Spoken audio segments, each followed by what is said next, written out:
Hi, and welcome to the September edition of the Cinetopia radio show and podcast. I'm Amanda, your host, and on this show we're reviewing 4 films that are currently out in cinemas in the UK and beyond. First up is FREMONT by director Babak Jalali. Secondly, Past Lives by Celine Song. CONDE is next, Pablo Larraín's next film. And finally, Brother by Clement Virgo. I also sat down with Anna Hinst, director of SAUNA Sisterhood, an amazing documentary you need to check out when it comes into cinemas in this October. All of this on this show, so stay tuned.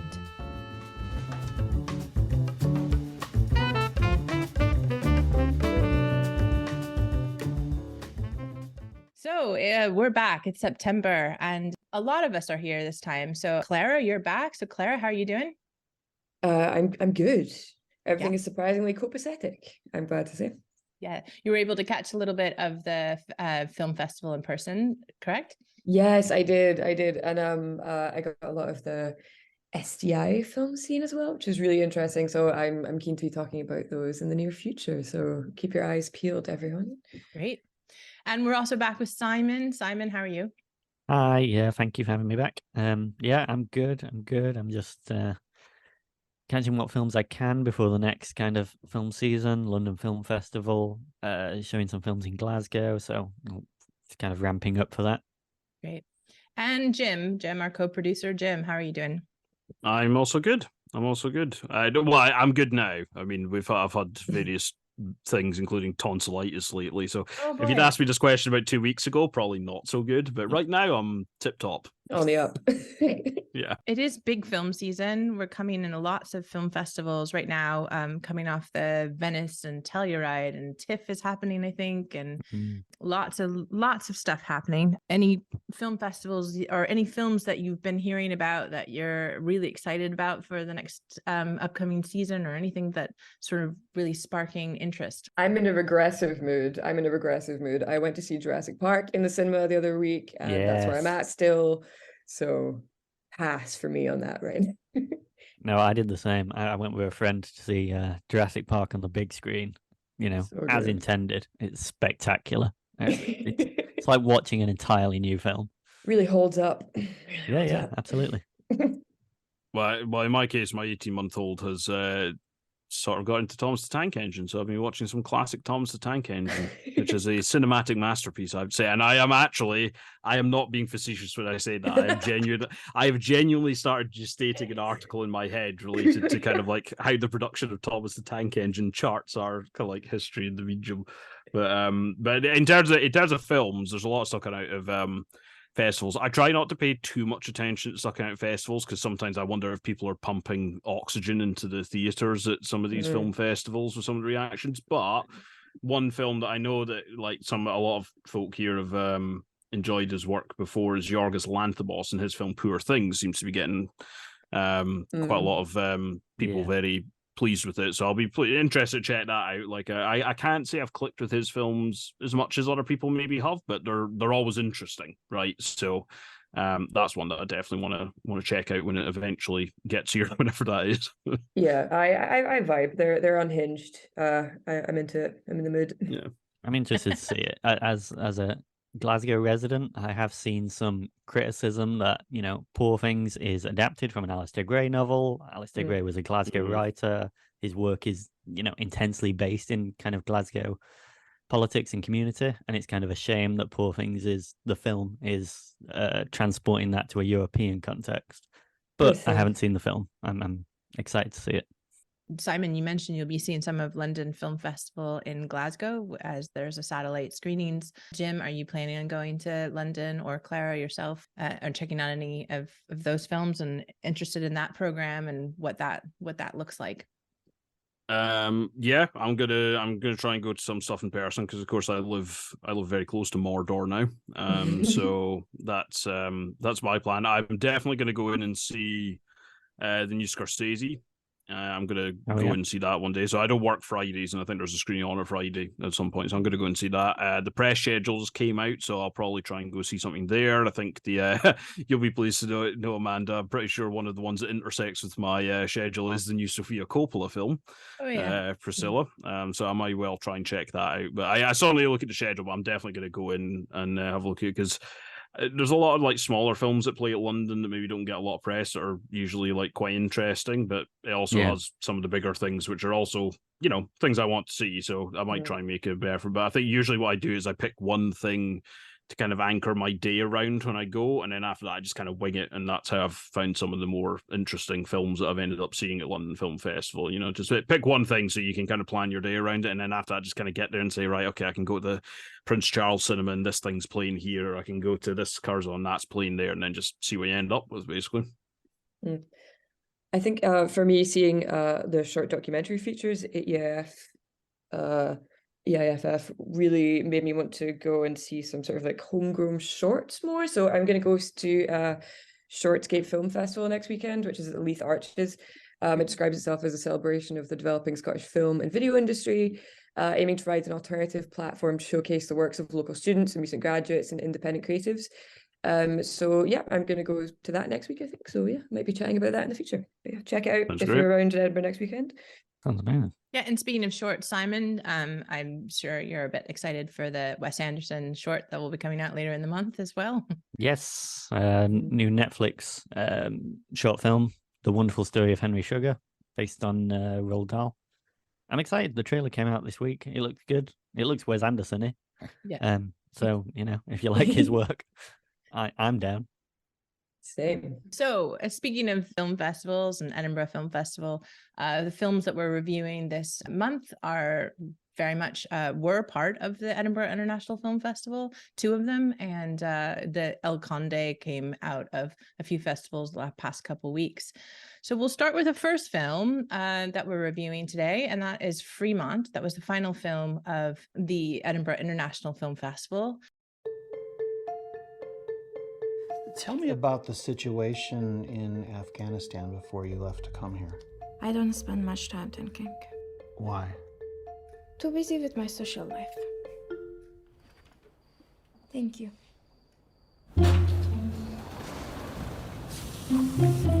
Important messages. They shouldn't be too lucky. They shouldn't be too unlucky. Some pursue happiness you created.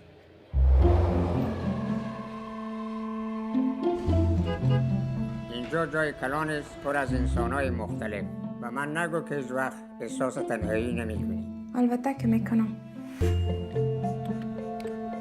I'm not meeting anybody. You don't need anybody. You need someone special. I admire people like you who have stories to tell of courage and displacement. Guess which immigrant hero I love the most? White Fang. The dog.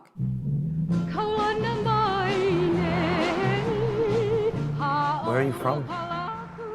I'm from Afghanistan. I've never met an Afghan before. You seem like a friendly people. We are. I'm just not a good example.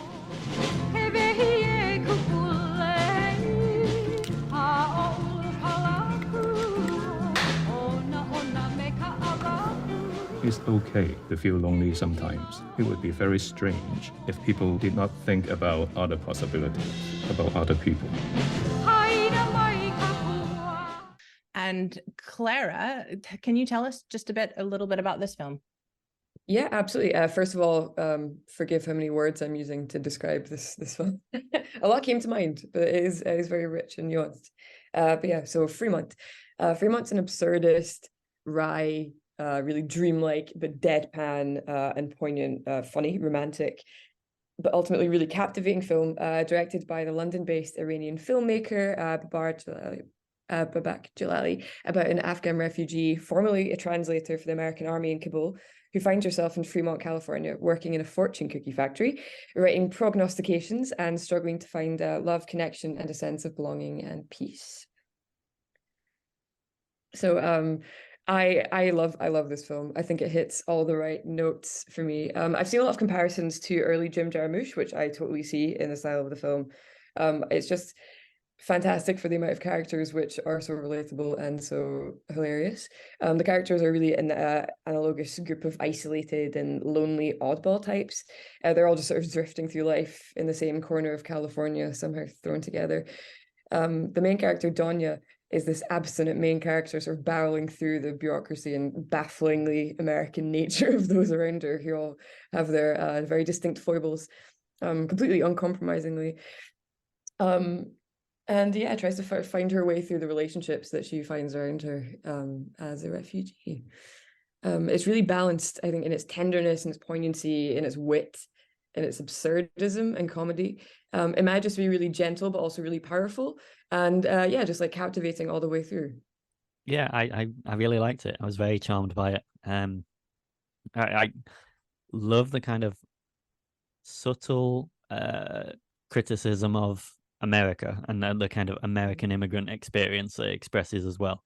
Because I think there's a lot to criticize America for with regards to Afghanistan. And Donya's just come over having worked for the US Army as a translator and has had to flee when the Taliban came back to power after America withdrew and left the power vacuum there. So it's a very subtle depiction of America as a place where you are surrounded by platitudes. I mean, she is literally surrounded by platitudes in working in a fortune cookie factory, but also her psychiatrist, played by Greg Turkington, so good, just gives her platitudes, just reads from novels about a wolf to her. It's a really good depiction and criticism of kind of America and the American cultural experience for an immigrant coming over. Yeah, I love the sort of panacea that she's given as like the American cult of self-love panacea. Just like she's being told to as a self to all her very complex problems as a refugee who's probably seen a lot of things, having worked on the naval base and seen the Taliban take power again, that she should just repeat the affirmation, "I love myself," over and over again. Yeah, which I think it's a brilliant stand up of it's a nice, very simple satire of America, I think, at points. Yeah, and the humor that it goes for with that. So I think I'm just going to echo the two of you. And I enjoyed this film. I liked it a lot, and I think the performance at the center of it. So Anita Wali Zada, who's playing Donya, who is an Afghan refugee herself, as far as I could make out from the materials I found online. It's a really good performance. Like, it's a very hard type of humor to carry that, right? And it really works for what the film is doing, and I think Simon's outlined a lot of that really nicely. Because there's more than one way to tell the sort of like the American immigrant story, right? Particularly when you're talking about it coming from a sort of refugee origin. It's funny that we have 3 films this week. Fremont, Brother, and Past Lives all reflect facets of the immigrant experience, not necessarily in America, but yeah, no, absolutely. Because actually, when we come to Brother, I'd actually forgotten about that aspect of it. But yeah, you're quite right. It's there as well. And it's quite hard. It's quite easy to make it a very sort of heightened, emotive story, and but this is just very. It's gentle, right? But there's a real confidence with it, right? It knows what it's doing, and it really kind of executes it superbly. And I have seen a lot of comparisons, and Clara kind of like mentioned them to like Jim Jarmusch, and I think I've seen Coffee and Cigarettes come up quite often, right? Because it's shot in black and white, right? Much like that film is. But the thing is, another film that we spoke about on this show, actually, that actually reminded me quite a lot of, was Ben Schrock's Limbo, that came out about 2 or 3 years ago, that depicted refugees in kind of the Hebrides, and it has that same. The reason it reminded me of that, and it's not exactly the same, of course it isn't, but it has that same sort of deadpan, pseudo-absurdist approach to what they're experiencing, right? If you think about the opening of Limbo, with that, the ridiculous dance scene to Hot Chocolate and things, and just all these guys sitting around going like, what in God's name is this? It's all like, it does share a kind of a tone with, the doctor played by Greg Turkington like quoting Jack London novels at her in these therapy sessions, right? So to me, it actually reminded me quite a bit of that, and it was really a tone and a humor that I liked a lot, and I think it's quite subtle in the way that it pokes at American kind of like love of America, you know. Like the very, you know, like even the way that so she works in a fortune cookie factory, and kind of like, you know, her big promotion is moving up from making the cookies to writing the messages for the cookies, right? Another one, like, you know, Simon Smith thing about the platitudes, right? Another thing where kind of like, you know, I've moved up from packaging them to trying to produce them. I'm fully assimilated, right? I've integrated fully, but it's really like even some of the stuff that her boss who runs the place like goes through, and some of the stories he tells, and kind of like, you know, in trying to impart wisdom, it really does kind of, it is quite tragic in a way, right? Like quite how sort of banal and middle of the road it makes things seem, and makes it seem sort of like, you know, this is everything that you should aspire and dream to, and obviously she's not satisfied with this, right? And the tone and the humor it kind of places that against, it makes it an amusing watch. I don't think anybody's gonna be laughing out loud at this film, but it's, you know, it's pretty thick and fast with the thing that kind of like absurdist humor. And I like this a lot. It didn't really put a foot wrong for me. It's you know, it's quite a meandering film, right? And I think that's again where some of those comparisons to other filmmakers come in, but for what it's trying to communicate, that is the perfect tone, right? And I think it works superbly for it, and I think the performances are all really, really great. And I don't really have a bad word to say about it. It's a really good film. Speaking of the platitudes that Donya's boss tries to level at her by way of comfort, I was reminded of, so I think this film does really well. It toes the line between touching and tragic at times, between being absurd and wrying and comedic. So there's a really brilliant painting by Felix Nussbaum called The Refugee, which depicts a globe in the foreground of the painting. In the background, there's a man sitting in despair. And I that came to my mind as Donya's boss, who is also who's immigrated from China, tries to highlight the connections between their cultures. And he says, they're looking at a globe, and he says, "I was just looking at the world. Did you know that China and Afghanistan share a border? I think that people who share borders share many similarities," trying in a way to connect with her and sort of to bridge that gulf of loneliness that she is feeling and the distance she's feeling from her own culture. But it falls short, and I think that this film captures that. Yeah, it's wryly funny and touching that people are trying to connect with her, and everyone's trying to connect and not quite getting there. There's a very American sense of loneliness, I think, throughout the film. I think that there's something to love in each of the three central performances from Anita Walizadeh, Greg Turkington, and Jeremy Allen White. And I think they all portray loneliness in contemporary America in three very different ways, but obviously all being linked by this sense of loneliness, of ennui, of displacement in Donya's case. I also made note of the Limbo comparisons that you mentioned, Jim. Particularly for me in the look of the film. I think the camera work, everything is very fixed, very rigid. So it's all it feels like you can't escape it. You know, even the aspect ratio of the frame is quite boxy and claustrophobic. You know, it's very square, kind of Academy ratio. And it feels confined. It feels confining, which obviously reflects kind of Donya's mental state throughout the film. It was very effective for me. I think it looks great. Yeah, it reflects the sort of the punishing sense of survivor's guilt that Donya's constantly dealing with. Yeah, totally. There's a lot of fear and feeling of being unsafe and displaced and detached, and I really admire the film for, I mean, pretty swiftly off the back of the withdrawal of America and the UK from Afghanistan, covering this issue and covering Afghani refugee story, and encompassing many different facets of that fear and that guilt and that trauma. So the fears of intergenerational trauma seeping into next generations, and the punishing feeling that you experience that while people you know and love continue to suffer, the fripperies of life, like mere love or decadent and selfish somehow all of a sudden. And there's a brilliant tender moment which I particularly love, where Donya is speaking of that guilt, and asks her neighbor if he also feels guilty for thinking of beautiful things. And he replies, as long as your heart bears the burden of suffering, and as long as you don't forget the past and you don't become an asshole, falling in love is your right. And he feels guilty for not thinking of beautiful things.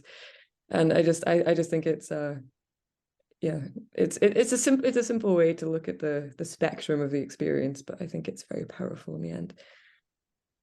Great. So Fremont is currently out in cinemas right now, so go check it out. It's a unanimous decision of the Cinetopia team to see it.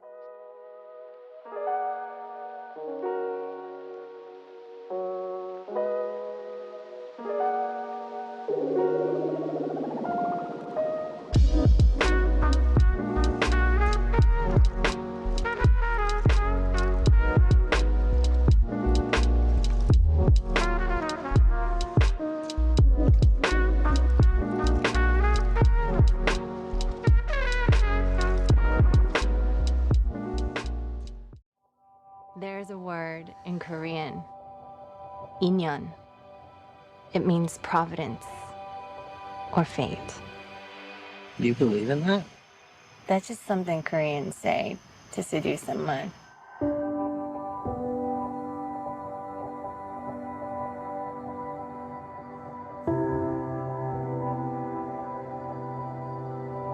What a good story this is.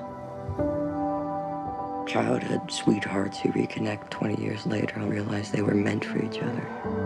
In the story, I would be the evil white American husband standing in the way of destiny. Shut up. He was just this kid in my head for such a long time. I think I just missed him. Did he miss you? 혜성! 와, 너다. So the second film that we're going to review is Past Lives, which was also part of the Edinburgh International Film Festival and is currently out in cinemas across the UK and lots of places. So Jim, tell us a little bit about Past Lives. You saw it in Sundance, correct? No, I didn't actually. Oh. I was at that. I say at. I was virtually at that Sundance, but no, I actually saw it at a press screen down here about 6 weeks ago, maybe something like that. But yeah, and it went around the festival circuit. I think it was at Berlin as well. I think that was kind of like it was when a lot of people I know saw it. So the film follows three people, but two in particular. So the two people it mainly follows are Na Young and Hae Sung, who were classmates in Seoul when they were children. And basically, Hae Sung stays in Korea, and Na Young, who then takes on the name Nora, once she moves to America, they move to Toronto with their family, and later in life she moves to New York City, and she's a playwright and is trying to make her kind of dream come true there. Supporting character here, played by John Magaro, is her husband in New York, who she meets. And basically the film is kind of split across three different kind of periods, right? We've got a brief period around when the two, so Nora and Hae Sung, are 12 years old, and they're still classmates and they're in Korea together. There's another period I think it's about 12 years after that. I might get some of my timelines wrong here, but basically the whole film takes over span of about 25 years, something like that. So there's another strand 12 years after that where she reconnects with him, and they start trying to do a sort of like a distance relationship, but it doesn't really work out. And as that ends, Nora meets her husband, and we then follow it. And this is where kind of, I think, to my memory, the bulk of the film really takes place, or at least a lot of kind of like where, our actual conflicts and drama pay off. 12 years again after that, when she's in New York and Hae Sung has come to visit her. Right now, the husband Arthur, he thinks that he has come to see her, and it's not an incidental trip. She's kind of laboring under the impression that that's not the case. And basically, it's it deals with a lot of things. I've seen a lot of people describe this as a romantic film. I don't think I agree with that. It's a very emotional film. It's a very involving film. I think the two central performances are really great. It's another film that kind of deals with the immigrant experience to a certain extent, but what I feel it was about more and what I got out of it is kind of this: how do you get closure on paths you didn't take in life, right? Because you've also got these two kind of childhood sweethearts to an extent who then tried something as young adults that didn't really work out, and now they find themselves as grown adults, completely separate lives, but they have this kind of common experience and common shared past. And basically both of them can't really get away from the idea of, well, what if this had worked? What if this had happened? What if this had happened instead? Would our lives look different? Would they be better? Would they be worse? And I think I got a lot out of it, and I connected with it. I'll leave it there because also we're going to probably talk about it a little bit. But I just wanted to get that in there because I have seen a lot of people describe this as a romantic film, and I'm not really sure I'm on board with that. That's not to say that there aren't themes of romance present here, right? Of course there are, but I would not describe it as a romantic film. It strikes me more as a sort of film that kind of goes into this concept that comes up a few times in the film of inyon, kind of like this people meeting in past lives, and once they reach a certain level of it, then they can be with one another, and that's kind of where the title comes from, past lives, right?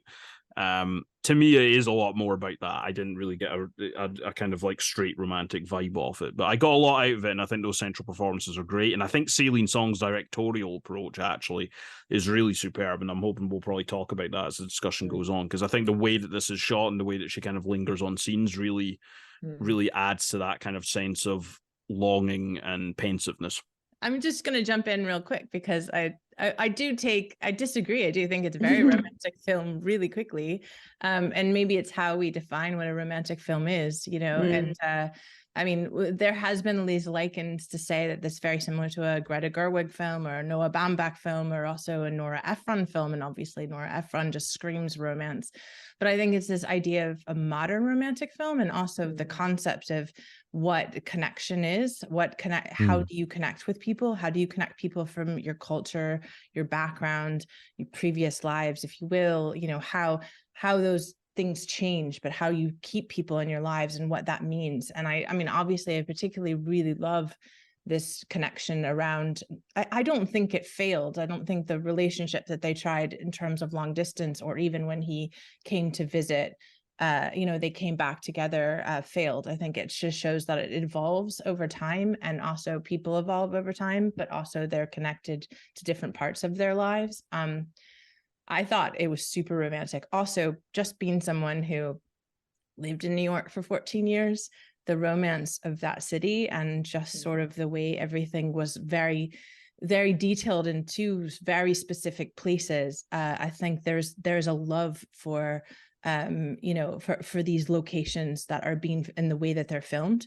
I think this is a masterpiece of a film, and I think a lot of people are talking about best film here and there, like Oppenheimer and something. I think this needs to go off as one of the best films of the year for me. I think it's exceptional, and it's beautiful, and it's won lots of awards. It's been in lots of film festivals, and it deserves every bit of it. It's really sensational. But I do think there's romance, and there's more. There's more. It's interesting though that you say that, because I mean, and that's why I said there's still romantic themes, right? I'm not going to say it's like completely lacking in it, but it's interesting because everything you said about kind of like what you got from it, I 100% agree, right? That's stuff I picked up. But it's just, I think it's interesting that the way the script has been put together and the way those performances bounce off one another, there's a lot of depth there, right? Because I don't disagree with anything you've said there, but I've come out of it obviously with a slightly different feeling about what it's about. But I think that kind of speaks to the strength of the film more than anything else, to be honest. Yeah, I mean, I can understand why you would say it's not a romantic film. I mean, yeah, so as you say, Amanda, it's in the traditional sense. I think if you go in not knowing anything about it, then you're going to be in for a big surprise. But it does deal with everything that is adjacent to romance, so everything surrounding that's life. fair. That's fair. Yeah. So everything that contributes to the making or breaking of romance, i.e., who you are, where you are, your dreams, your fears, the sense of longing and isolation and loneliness, which is incumbent with those periods where you're not experiencing romance, or in the form which you would perhaps like to. So in that sense, but that as you say, Jim, just makes it all the more interesting and rich a film. So it's not a criticism per se. I think it's brilliant. It's one of those films that the more you reflect upon it, the more it gives you. And the more that you see in it, and the more that it occupies a deeper space in your psyche and memory, which pretty deep statement, but I mean, it is just one of those films. It gets to the root of a lot of very human problems and a lot of human feelings in a really brilliant way, very, very excellent way. I have 4 pages of notes about this, so just crack on. It's a very human film, and it's a very generous film. So it embodies that kind of humanness of romantic connection and non-romantic connection, and being somewhere, and memory, and moving somewhere, and changing, and life changing, and not being the same person you were when you were 12 years old. I loved it. I really loved it. It's such a beautiful film. And to pick up on your point, Amanda, about the sense of time and the sense of place, it feels so specific, and it feels so deeply and delicately enmeshed in those times and places. It's the details about New York, it's the details about Seoul, but it's also the details about the time periods as well. I was noticing how authentic the computers looked to 12 years ago, which is quite a subtle change in kind of operating systems and stuff. But the fact that they had that level of detail, that level of quality of looking at this kind of thing was really beautiful and really delicate, and made it feel real, made it feel like a memory that I've never had. It's very dreamlike. The way it slides between different perspectives and times, and also just the sense of interconnected thoughts and feelings across time and space is handled very well, considering that you're working with like a 25-year-old timescale. I think Rafa Sales Ross, who's a reviewer that writes for Little White Lies occasionally, described it really well when he said it's a film about how chance is a kinder helping hand than destiny, which I think is a really modern take on romance, and a much more a kinder a kinder take on romance that says that that there is chance is no less brilliant or important to love than this abstract, perhaps untrue sense of destiny or fate. And there was plenty about that central issue at the Ryan Truth. I mean, like, it's something that I got out of it. I don't want to give everybody my bloody life story here, but like my now wife, right? Me and her, we started our we met in Cambridge when we both lived there. She moved back to New York, and we actually started our relationship long distance while she was in New York. So the scene where he confesses to her, this in the film, the scene where he soon confesses to her that he misses her over Skype. That's essentially like that. Essentially is kind of like how our relationship started, right? So, now obviously in our case, with the aforementioned 18-month-old, that's had a slightly more kind of like enduring legacy than the one in the film did. But this idea of kind of like filling up with emotions about paths that you're not taking or you could have taken, and ruminating on them, and like how much should you ruminate on them, and all the rest of it. It really struck a chord with me, and I think it captures that in a really accurate, involving, and relatable way. Now, obviously, there's a lot of things to do with the particular experience depicted here in terms of kind of like, them being childhood friends and her emigrating, and then, there's also that kind of like sense of connection to her homeland, and that sort of like, there's all these different strands going on. But as we've already said, I think there's so many things going on here, and it, to me, is that well written.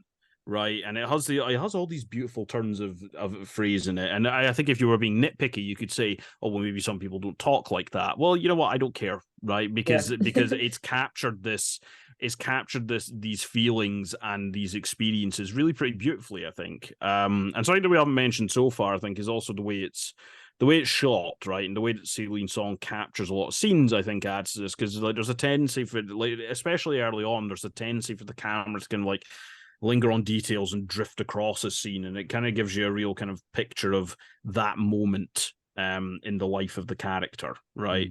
And I think that's a particularly important thing to do, particularly when it has this kind of structure where we're going, you know, we go through these different periods of time in their lives. Another thing that I appreciated about it was I actually found the character, and I have seen a couple of people have a problem with it actually, but the characterization of Arthur, right? So Nora's wife, Nora's husband, once we in the latest timeline, his characterization is like his approach to this kind of, from his perspective, to a certain extent, intrusion in their lives of this, childhood sweetheart who I think he knows, wants to connect with Nora on some level again.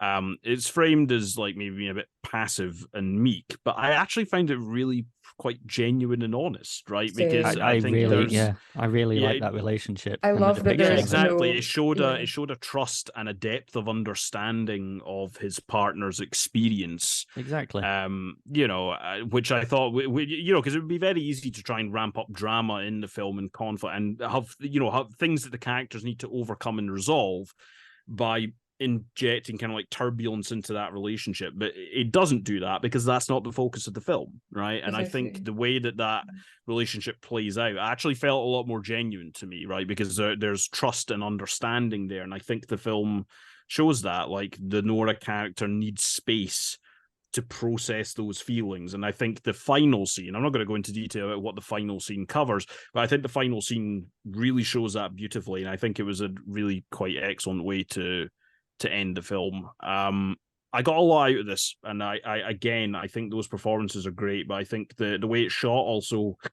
adds to that. I think the film's main strength, though, is probably the script, right? There's a lot of ideas captured there. There's a lot of aspects that you can relate to in there and learn about even in there, and I think it's got a lot going for it, and I think a lot of it is probably hitting the page, but a lot of the other things have come together to really make sure that the ideas in that script are put forward in the best possible way. I agree. I love the script. Something which I think is really emblematic of the film as a really distinct modern romantic film is the scene where the two finally meet in person for the first time again since their childhood, and he just says, "What do I say?"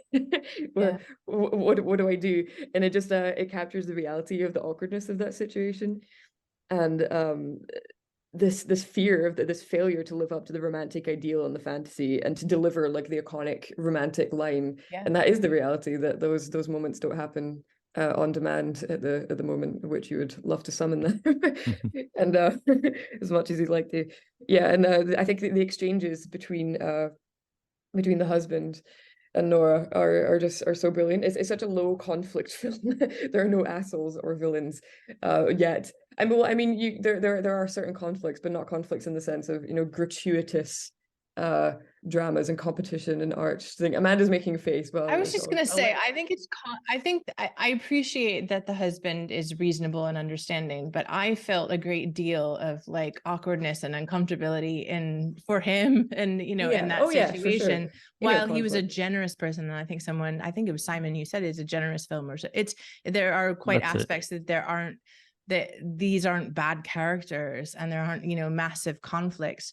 They're having this really intense conversation about relationship and love and like past lives in front of him in a different language, and that's awkward and very like super state, like it's quite awkward. And if I was that person, I would be like, what the heck is going on? I agree, but I think the film captures that beautifully, right? Because there's then a conversation between the two men after that, right? And I think that's the thing. I think it captures that really well, though.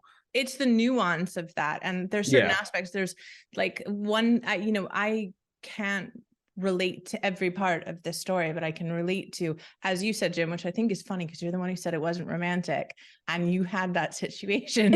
Yeah, no, it's true. I do realize now that I see it. Yeah, and I've had long distance relationships as well that relate that you have to use media, certain media, and I think for one that expresses that kind of relationship, how, very, very well. The other thing is it expresses what New York and 12 years of New York does to you, or who you are in that sort of way. And also just the complications, like it's the East Village, which was my neighborhood, and the like just the luggage, even though I was kind of, the one thing I was like, at the end, he's carrying the luggage in the middle of the night and then he's in the morning. I don't know, like there was some time issues with like how he got to the airport and why he needed it. But there was these things like, I think he had an early flight. I think that was very, very early. Very early flight. And they were like saying goodbye at like 4:30 a.m. or something like that. But anyway, other than that, I think all of those awkward things is what makes this a modern romance, is what makes it nuanced, is what makes it special, and what makes it precious. And I'm sure, and very similarly, we're talking a lot about the New York part, but there's also the Seoul part, and there, there's this part of place and being Korean that is like part of her life, which the main character brings up, that I think is just really, really special. And I have seen the film criticized for this kind of overt lack of conflict that we've been discussing, but I don't see that as a problem for it. I don't. I think it's like, as I've said, a generous film and a mature film where there is huge emotional conflict, but it's not on the surface. It's all internal, and it is all played through. Yeah, no, and you've hit the nail on the head there. It's conflict. It's conflict almost internally within each character, right? And the way that the characters are relating to one another, sure, it's spurring that on, but it's not conflict. It's not really conflict with, like, in opposition to other characters. And I think because it's ostensibly and probably pitched as a relationship drama, I think that's, to me, that's maybe more a case of misaligned expectations. But I mean, the thing is, right, if you think about kind of, the way relationship dramas or the way relationships play out in real life, like a lot of the time they don't play out like dramatic films. They don't, right? They're full of people. You don't have to, throw a they're punch full at of this awkward person coming in. moments, and they're full of awkward moments and things you wish you'd said or wish you hadn't said. Like that's how these things play out, right? And I think the film does an amazing job of like getting that across. And I think what stays with you about this film, and I think this speaks to its strengths and what it's trying to get across. I think overall it leaves you with a feeling, right? It kind of leaves you with a feeling and a vibe. It doesn't really leave you with thinking about specific things. It's just whether it connects with you on an emotional level. And for me, it did, and it certainly sounds like it did with everybody here. But I think what's fascinating about it and speaks to the strength of the film is I think we've all connected to it through a slightly different through line, right? And I think that really does speak to kind of like the layers that this film has in terms of the emotions it's delivering. It's a reasonably straightforward story, but I think the way that it's written and the way that those performances deliver it gives a lot of people different things to kind of like capture onto and come away with a feeling from the film. Yeah, an absolutely astonishing directorial debut. Like for her first film, it's incredibly confident. Yeah. Yeah, it's another person that if Celine Song does not get a nomination for Best Film, I'm going to be mad. It's a couple of them I've already said. But really, really beautiful. Really beautiful film. I mean, I could go off on a few things, as I say, on that film. Like, yeah, I would talk more about the way that the rarity of successfully capturing romantic relationships that are conducted virtually. Apart from, so you've got like you've got Mail, or like the Kelly Rowland music video where she gets broken up with over an Excel spreadsheet. It's pretty much like perhaps her. It was a little for me. It was because I've had a long distance relationship in the past, and that little Skype chime, the little Skype Yes, chime I from wrote that that down time. as well. It was like I wrote that down like as well. a Proustian, I said it was a Madeline. I said it was a Pavlovian response, like Yes. just because they always like turn around and then you end up getting that kind of romantic feeling from this horrible automated jingle sound because you're having. It's also quite funny how it kind of like, I think it lines up with my age actually, and the age of the characters quite well. So even those kind of like moments where like the internet connection's not really quite good enough for you to have a flowing conversation, it does. It captures feelings and emotions well. It does have the occasional kind of like I'm glad you brought that up, Clara. It's a good point actually, that like capturing a relationship that goes virtually, it does that very well, right? Which is difficult to do. It is difficult to do, and reflects the current ubiquitousness and the necessity of it. I mean, we all conduct to a degree our modern romantic relationships via like WhatsApp, phone call, text, whatever, even if you're not in a long distance relationship. So I just find it so poignant and relatable that when they're apart from each other and they're recommending each other movies and then watching them alone, just to feel close to somebody, staying up at all hours and grinning foolishly maniacally at a screen alone in public and laughing. It's brilliant. I think it's brilliant.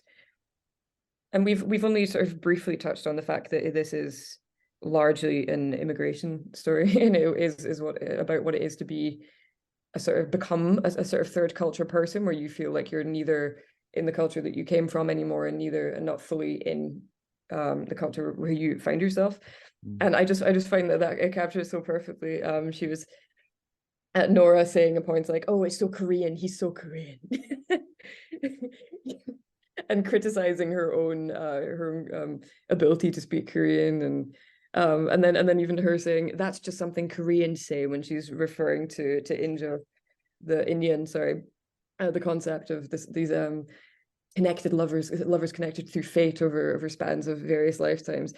I just love that she wants to be cynical, she wants to be immune, and she ends up being, as you say, Amanda, a New Yorker, like a realist, a cynic, that doesn't want to admit that she could be taken in by this like romantic hokum, which is so relatable. And not that I believe that it is hokum, but that is the cynic's view. No, but there was a distinctly New York after 12 years, what happens to you, that was very clear. That relationship between her husband and herself was very, very New York, like everything about that, and the ability to analyze that and sort of still hold on to your identity, because that's that's an important thing about being an individual and being a creative, and actually kind of to the fore of your New Yorkness, if you will. So she became a New Yorker, but then grappled with her past and her past connections. And that felt very distinctly New York, which is what I said. It was very relatable to me. So funny. Like when Nora's having the conversation with their husband about whether this interloper will, in fact, it does mean trouble for their marriage. And then Nora asks her husband, "Are you asking me if you were the answer to my parents' immigrant dream?" Yeah. Wow. It's so smart. It's so self-reflexive. So brilliant. It's really good. Yeah, it's just really good writing. Would watch again.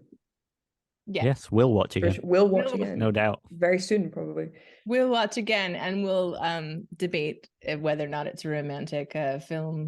I think I'm willing to listen. I'm going to stand by that it's not kind of like a stereotypically romantic film. I will roll back. I will roll back on saying it's not. I think it's more just I have seen some kind of like, oh, I was expecting, people say it's a romantic film. I didn't really get that for it. It's like I don't it's not aiming to be, in my view, a romantic film as much as it's a film about many things, one of the overarching things being romance, right? And I realize that sounds like a very wanky, nitpicky way to put it, but I do think the way I've put it, kind of like, I'll stand by that. But yes, I will roll back a little bit think on I agree. my opening statements. Yeah, sure. I think it's a human film. It's a film about human connections, some of which are romantic. Exactly, precisely. No, I agree. Yeah, Simon has put that a lot more concisely than I did. Yes. Either way, it's a great film. It's a unanimous decision. We will see it again. We do hope it does. Yeah, people continue to watch it, and you should as well, at a cinema near you.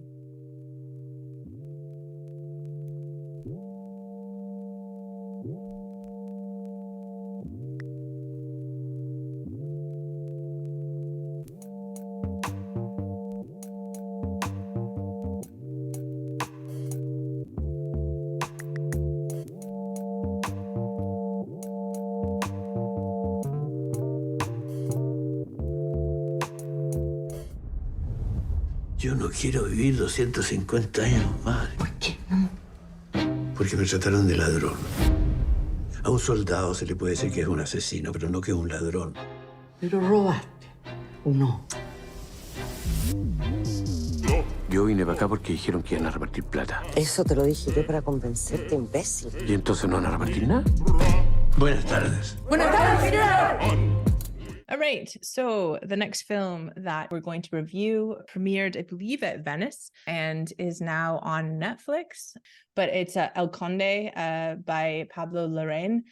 We've reviewed a few of his films over the years, and Simon's going to tell us about this film. Yeah, so General Augusto Pinochet led a military coup d'etat against democratically elected socialist President Salvador Allende in Chile in the 1970s. He instituted a School of Economics, the kind of Chicago School of Economics, that led down the road to kind of neoliberal Thatcherite and Reaganite economics that the US and the UK still suffer under. This film reimagines General Pinochet as a vampire, and being born during the French Revolution, he has dedicated his immortal life to crushing popular revolutions and workers' revolutions around the globe. So in this film, he has faked his death. The death of General Pinochet. He has faked his death, and he is struggling with the idea of living forever and wanting to die, and also with his family dividing up his estate and his inheritance. I wanted to like this a lot more than I did. I really liked, I was on the show, I think, for Spencer, Pablo Larraín's last film, and I really loved that film. I wanted to like this a lot more. I think the premise is fun and has a lot of promise. I just don't think the film really came together for me. But I'm interested to hear other people's thoughts.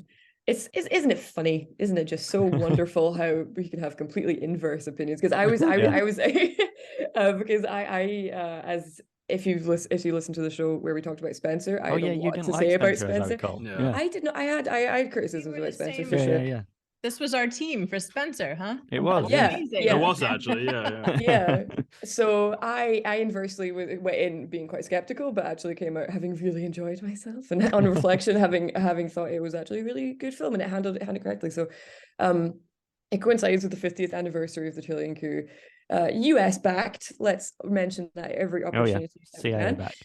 Yes, precisely. And I think I'll just go straight in with talking about Larraín himself as a filmmaker. So Pablo Larraín has been criticized by other Chileans for making this film because, specifically left-leaning Chileans, because his family background.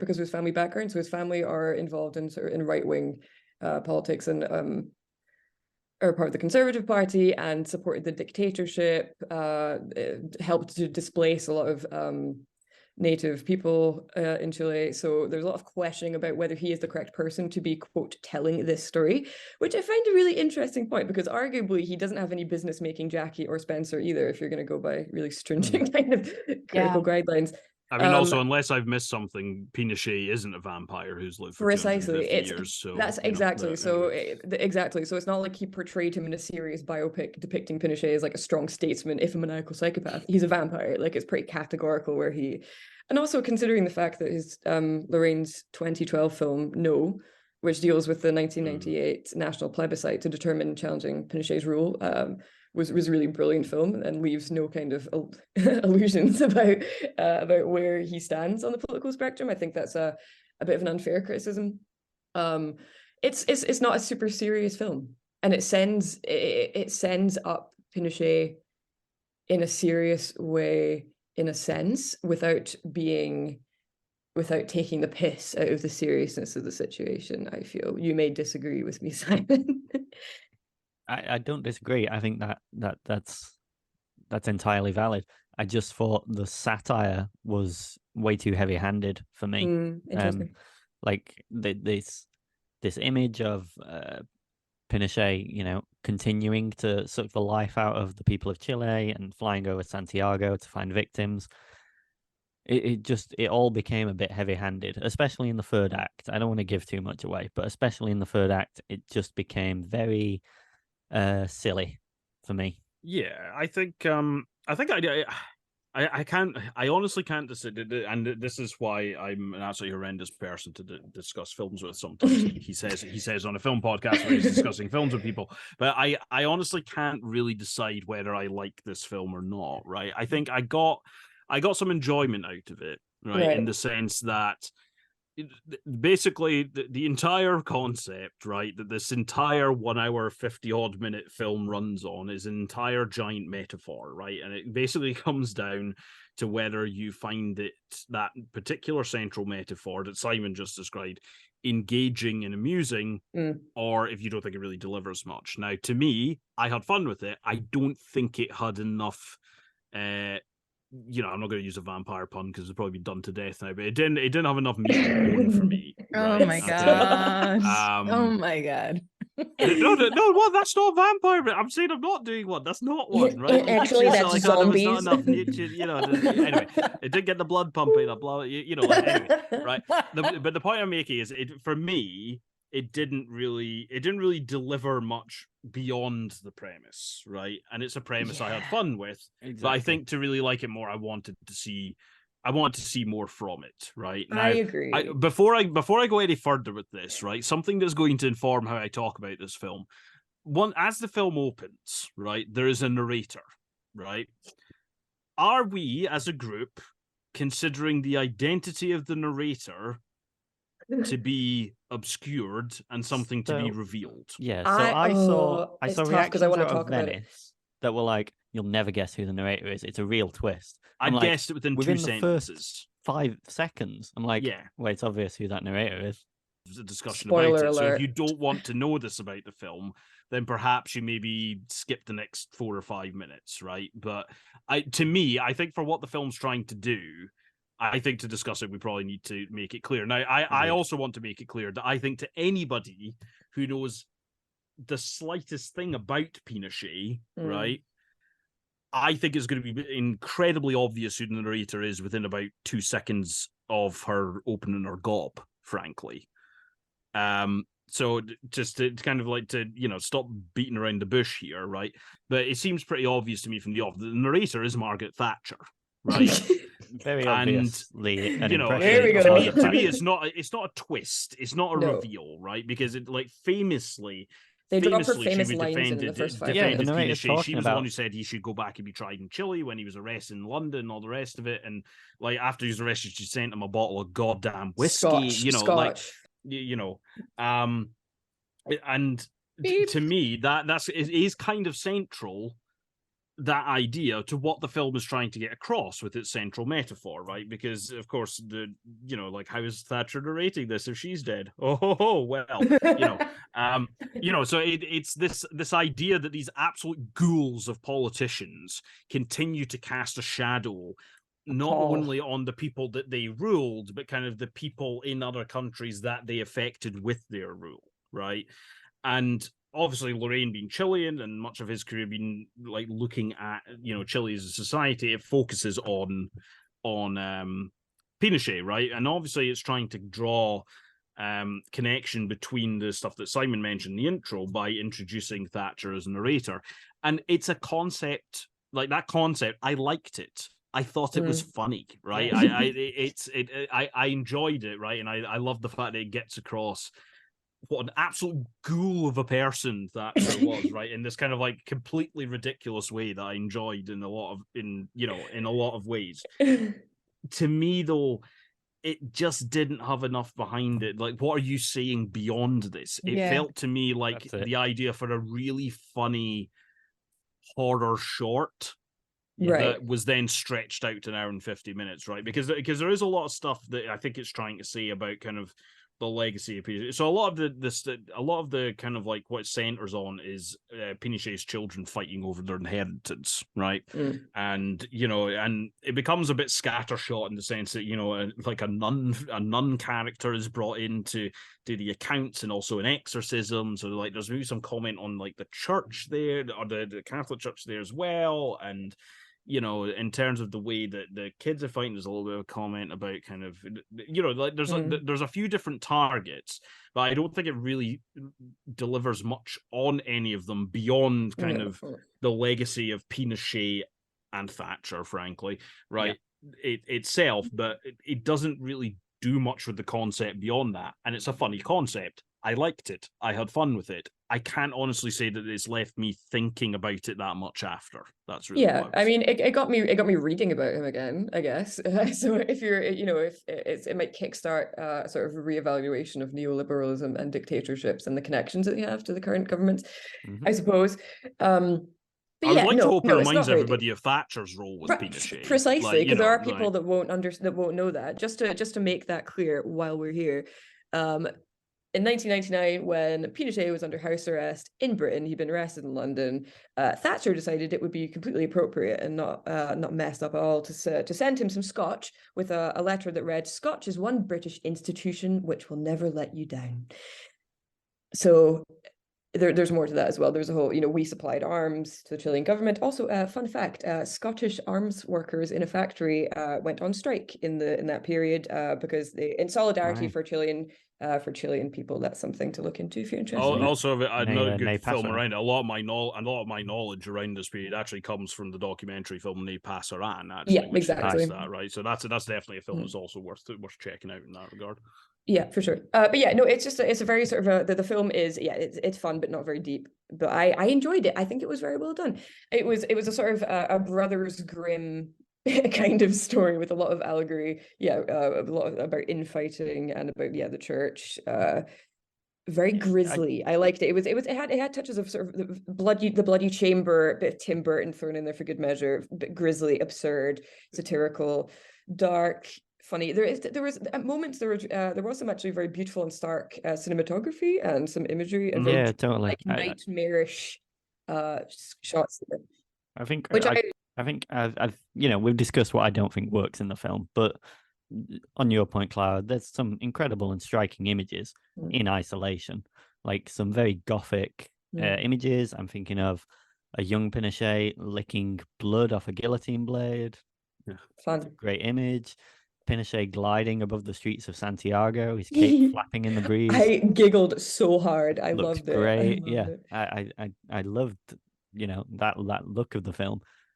Just don't think it came together. Yeah, I mean, there are actually really beautiful, artful sequences. Wherein the nun who that's great. who is taking on the satanic vampire Pinochet flies and dances across a bleak landscape. And it's really heavy with this sort of brittle poetry, which I think ensures that the film as a whole doesn't totally make light of the horror and brutality enacted by Pinochet's regime. But by and large, I do agree with both of you. But yeah. So I'm going to disagree with Clara on that last point and go back to what Simon was saying. Technically, what I did like about it is I thought it was a very interesting film.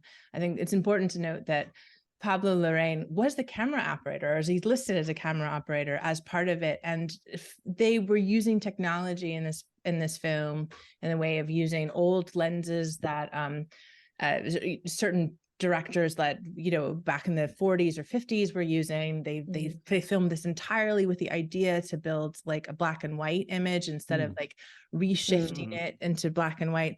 A film chip was created in order to build this film. So Ed Lachman, the cinematographer, who came up with this concept, but the idea was about this like kind of 360 thing, which you saw with lots of the sort of like shots and lighting and stuff. So I feel like the film was beautiful. So it stopped. I was captivated by a lot of these kinds of images, the images of Patagonia and the land and the scape and stuff like that.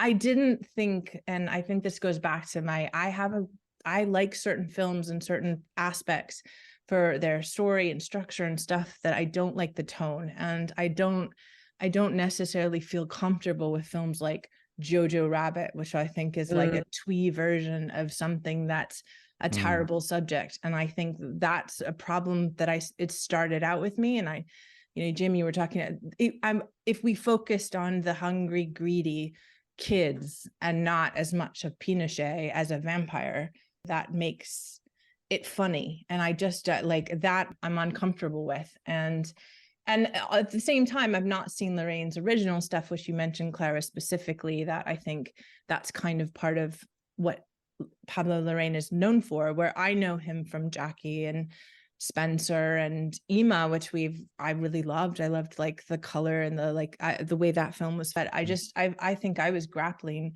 between tone and technical interest in the film. That there were, I understand. Yeah, it's tough. I mean, so I watched it last night, like late last night, so I guess my thoughts are still forming about it. But I do I feel like the nun character did save it, because through her, the hatred of this man is voiced very succinctly. And I mean, she has a lot of very scathing, to the point, and quite astute observations about how Pinochet functioned and how he operated and how he came to power, which, for if people don't have a lot of background, it's a good in for people. I mean, if you're on Netflix just stumbling around, then they may be interested in it.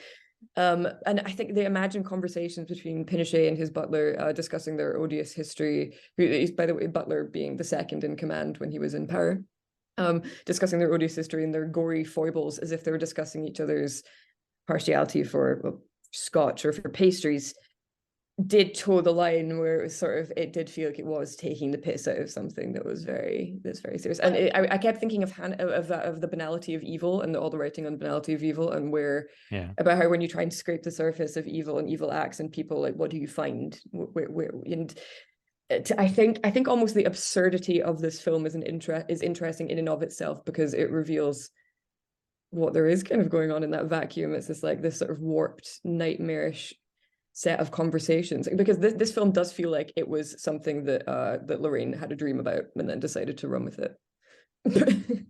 Pretty much. I did not get the impression that Pablo Larraín is making a comment about all of these. Like, it was very clear. It was an hour and 50 minutes long. You knew what side he was on. It's just that it seemed the commentary of something being slightly dilly. But for example, with Hitler, like, when you're watching the send-up of Hitler dancing across a room with the globe in a musical number, like, you're not, like, you're laughing at the dictator himself. Yeah. I suppose, like, I mean, that's how I'm trying to read it, I suppose. But I did, in the back of my mind, I keep thinking, well, it's easy for me to think this and to make justifications, but how would you feel if you still are living directly with the implications? I think the conversation that the pair of you are having kind of speaks to the thing that the film maybe doesn't, in my view anyway, do great in that it does struggle with tone a little bit, right? And I think that's why it doesn't necessarily deliver as sharp a satire as I think it needs to. Now, I'm not going to relitigate Spencer and Jojo Rabbit, right? Because Jojo Rabbit, I actually got quite a lot out of Jojo Rabbit, apart from the final scene. The final scene is ridiculous, right? I think it'd be a much better film if we got rid of that final scene. I think that's absolutely horrendous. Beyond that, I did, prior to that point, get quite a bit out of that film and the way that it was actually depicting Nazism, right? And Spencer, right, just to go back to Larraín's filmography, I think what I would say is, despite the fact that film is a portrait of a time in Princess Diana's life, and it kind of obliquely deals with the royal family, I actually think that does a lot better a job of criticizing Britain and British society in the 80s than Thatcher's role in this film does, right?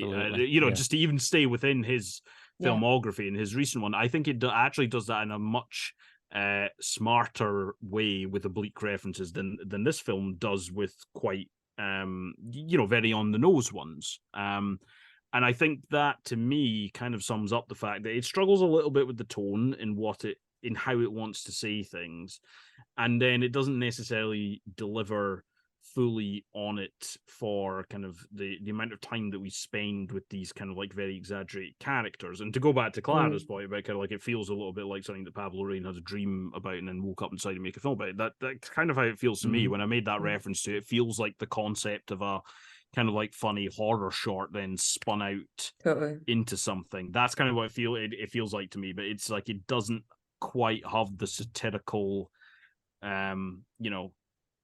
substance to then sustain that over the runtime of the film. And I think that then makes it a bit easier to take issue with some of these maybe elements that maybe it does feel a bit trivializing, because if it doesn't have the substance to back it up, then it will, and I think I kind of agree with everyone to an extent. I wanted to like this more. I got some stuff out of it, but it does struggle with certain aspects. Isn't it kind of disappointing that someone who made such a good horror film out of Spencer, and we've talked about that in terms of with like how Tar feels like a horror film and Spencer feels like a horror film, and yet he makes a horror film and it's not, and it doesn't have the same nuance and intense horrorness to it as it's his previous film is. So I'd go so far as to say it doesn't have the same bite.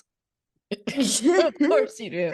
I love it, guys. Sorry, I worked so hard to not say satirical bite a few seconds ago, and he's just walked straight. The irony of us taking the piss out of it with I do have a theory actually about why it doesn't feel like such a good horror film as that, and I'm actually going to put it down to, in my view, the music, right? Because something that's probably worth noting is Spencer had a score done by Johnny Greenwood, right? And I think some of his work, right, if you think about kind of like, There Will Be Blood, like all these things that he's done, right?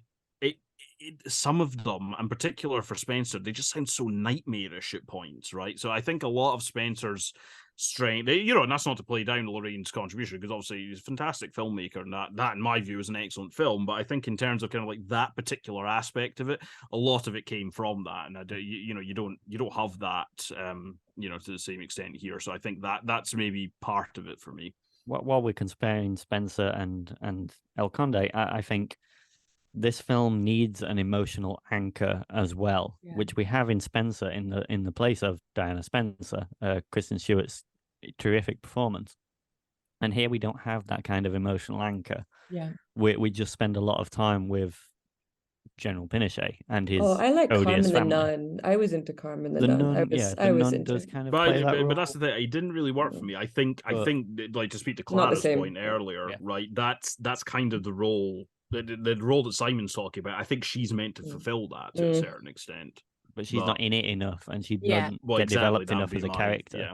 There is but real, I like that though, because the way that she's so dispensable and is so just like, and then so immediately so as a nun, her belief in God is what she's got going for her, and that's her like strength against Pinochet. And then the narrator immediately saying like, and her love of God, if that means anything. And it's just immediately, I think the hopelessness and the flimsiness of that character and her arc is in and of itself meant to be like telling that you can't really come up against a dictatorship and win, or you can't exist in a dictatorship. But yeah, I know I do understand what you mean though. I think it did need a little bit more there, among its many flaws. It felt like the film's moments of genuine anger, and I'm interpreting this as Larraín's moments of genuine anger, came through the voice of the nun when she's talking to the many members of the Pinochet family and outlining what I'm sure are actual crimes of the Pinochet family. But yeah, as a character, it wasn't developed enough for me to glom onto. Well, and his next film, by the way, is going to be more along the lines of Jackie and Spencer, I believe. Pablo Larraín's planning a film about Maria Callas with Angelina Jolie, which is interesting. But but anyway, so that will be with the same cinematographer. Cool. El Conde is on Netflix at the moment. It had a really short cinematic run, which is, I guess, a shame, because it would have been nice to see it in the cinema. I mean, I guess it's still there, but like before they put it on Netflix, and you can catch it on Netflix and let us know what you think.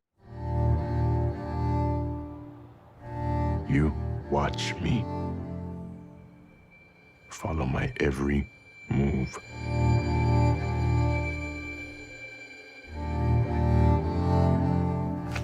Michael. I'm Aisha. I know your brother, Francis. Everyone knows him.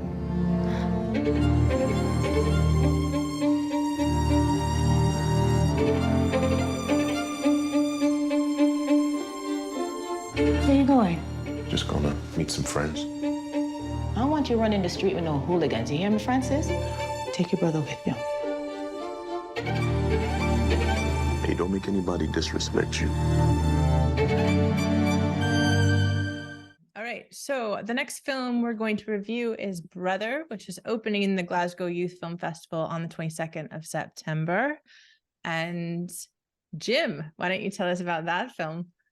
Yeah, so Brother, which I think is a film which also debuted at Sundance, but I can't remember exactly, is following two brothers in the Scarborough area of Toronto, who... So the film opens with them climbing up some electrical towers, right? So you got the older brother, Francis, and then the younger brother, Michael. And basically, this is another film, actually, which jumps between a few different times in the lives of these brothers, right? So we've got this sort of early period, their early childhood with their mother. Their father is absent, and their mother is a immigrant Scarborough, I think Jamaican, but don't quote me on that, but I'm pretty sure it is, and certainly there's a jacket that Francis wears later in the film that would imply it probably is Jamaican, even if it's not said explicitly. And then there's another period when they're in, I think, meant to be in high school. And basically you see the way that Francis carries himself and how he differs in the way that he carries his kind of masculinity and the way in which he presents himself compared to the younger brother Michael, and this kind of like feeling of security he gives him. And then there's another period which is set about 10 years after that, where Francis is not there, right? And I think it's apparent from the off very quickly that Francis is no longer with them. But of course, part of the mystery is kind of like, well, how has this happened, and how is everybody dealing with that? So there's a few characters bouncing around. You've also got the two brothers. You have their mother. And you've also got a neighbor and kind of former girlfriend of Michael's, Aisha, also involved in this. And basically, in the later timeline, they're trying to kind of like celebrate Francis to an extent and try and bring their mother, bring his mother out of her shell that she's kind of retreated into as part of grief. It's obviously shown that kind of Michael has gone a similar sort of way. And it basically just kind of like draws the lines between these two things, kind of like, you know, how their lives began and what they was maybe lacking or what they interacted with, how they related to one another and how that kind of affected Michael in particular, I would say. And then the way that that means that not only the family, but also the community are dealing with it later on. So I'll leave it to you folks to kind of like outline what you thought of it. I got a lot out of this. You know, I've thought about it quite a bit since I actually watched it. I can't honestly say that it's necessarily a unique film. I have seen a lot of films in recent years that have dealt with this sort of idea and some of the themes that are at play here. I don't think I've necessarily come across as many that have dealt with it as kind of humanely and confidently as this, I would say. But I'm interested to see what you made of it. Yeah, I liked it. I think, yeah, it's not my favorite film that we saw this month, but I think it's a strong film about these kind of themes of brotherhood, feeling safe, and in particular memory and trauma.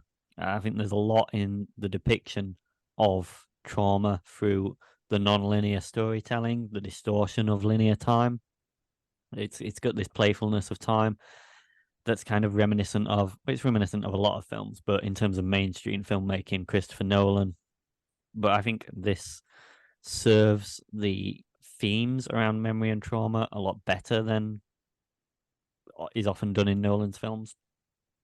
So, you know, tooting my own horn a little bit, I wrote a book about the distortion of linear time to represent trauma in films, and I think that this does it really well, and really gets across that kind of black trauma, that trauma of being black in a white supremacist society.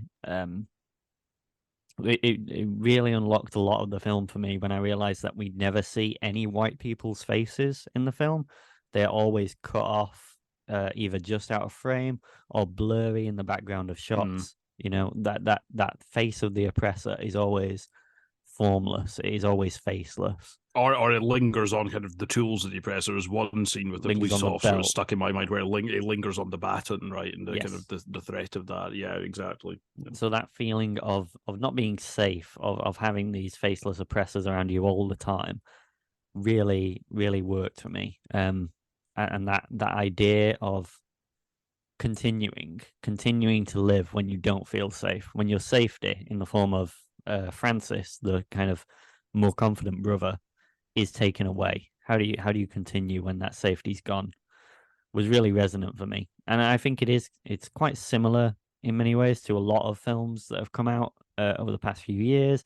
I was thinking of Emergency, which I think we covered on this podcast. I was also thinking of Tropic, which I covered for Take One at the Glasgow Film Festival this year, which has a similar kind of dynamic with one confident brother and one kind of not confident brother, and how does that dynamic change when something traumatic happens to the confident brother? You know, how does that cool popular one being out of action affect the entire relationship? So I think this is a strong film. It's good. I maybe would have wanted to see more done with the non-linear time storytelling, built tension in a more effective way. But it's good. There's cracking performances, especially from Aaron Pierre as Francis, the older brother. Yeah, I also want to give a shout out actually to Lamar Johnson, who plays Michael, the younger brother, because I did throughout the first 10 minutes of the film, I was trying to rack my brains as to where I'd seen him before, and where I'd seen him before was he had a role in a couple of episodes of the HBO adaptation of The Last of Us, and I think he was absolutely superb in that as well, and I think it's another very, very good performance here, right? In the sense that there's there's this wonderful scene between the two of them where Francis tells Michael, you need to carry yourself more confidently, right? Everything's written across your face the entire time. And Lamar Johnson's performance really does show that. The poor guy looks terrified in a lot of circumstances, and it really does get across his experience really, really well in that segment. But then you're looking at the later segment where Francis is not there, and he's kind of grown up with the absence of his this brother that made him feel safe. You can really see in that performance how I think it's worn on him, right? And I don't think it's a perfect film. I think Simon's point about building tension with the non-linear storytelling, I think I would also like to have seen a little bit more with that. I don't think it necessarily did a huge amount with it. What I will say is I think the central kind of framing. So the film opens with them climbing up this electrical tower, right? And we keep returning to that throughout the film. I like that kind of as a framing device, as a way of kind of not necessarily particularly subtly, but just kind of very neatly kind of charting the way that all those strands kind of come together, right? Yeah, I kind of like that aspect of it. But it's kind of an emotional framing device where the older brother's like, come on, you can do it. Come on, get up. And it's a microcosm of their entire relationship. Yeah, exactly. And I think that's a really nice way. I think that's a really nice and a very effective way to frame the film. What I would say is the later the later time period depicted, it's almost kind of presented almost as kind of a bit of a mystery, or kind of basically it kind of is very presented very opaquely at first as to why Francis is not there, right? But I think it's very obvious very early on why he's not there, and that's kind of outside of the framing device of climbing these electrical pylons. That's kind of the main thing that I think the film tried to do with that setup, and I don't think it was particularly effective. I don't think that added anything to the film. I think it gets away with it because each individual segment is so confidently delivered, and the performances are incredibly engaging. And as I say, that framing device is a neat kind of way of tying them together, but I don't think it necessarily did everything it wanted to achieve with that. That would probably be my only real main criticism of the film, I think, because I think it also looks superb in a lot of cases. A lot of the scenes where the brothers are talking in their neighborhood, and basically kind of it's mainly that kind of that orange kind of sodium street lamp type of I think a lot of the scenes in the film look absolutely fantastic, right? And they look good in a very sort of impressive but natural way. It doesn't look fake or anything like that. I think there's a lot to like there. There's a lot to like in the performances.